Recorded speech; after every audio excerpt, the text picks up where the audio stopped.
Memang tidak dipungkiri pelaksanaan Pesta Kesenian Bali PKB yang dipusatkan di Taman Budaya Art Center Denpasar setiap tahun selalu ramai pengunjung meski beberapa pihak menilai pelaksanaannya monoton.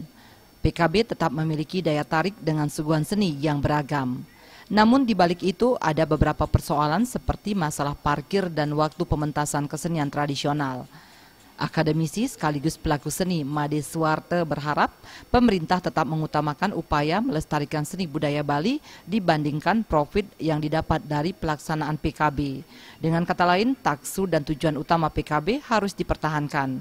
Hal senada diungkapkan pengamat sosial Dawijana berharap tarif parkir yang mahal dan kemacetan dapat dicarikan solusi karena persoalan tersebut terjadi setiap tahun.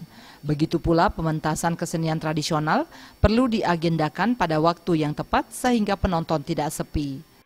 Saya mengapresiasi juga tempat art center sekarang itu.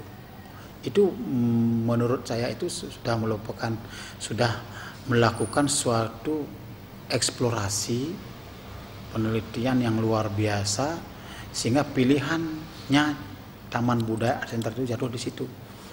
Tanah itu tanah mataksu kalau menurut pengamatan saya. Apa yang saya rasakan karena saya sendiri yang sebagai pelaku akhirnya di situ. Kalau misalnya memang nanti pelaksanaan PKB itu memang harus terus-menerus di situ. Dan dari saat sekarang memang harus pemerintah sudah mulai, seperti saya bilang lagi adalah bagaimana memikirkan areal parkir itu.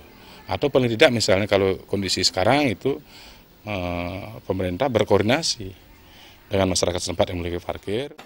Kedua tokoh ini berharap persoalan parkir dan waktu pementasan yang kurang tepat tidak menyurutkan niat masyarakat untuk mengunjungi PKB. Terima Jedan Ngurahwira, Bali TV.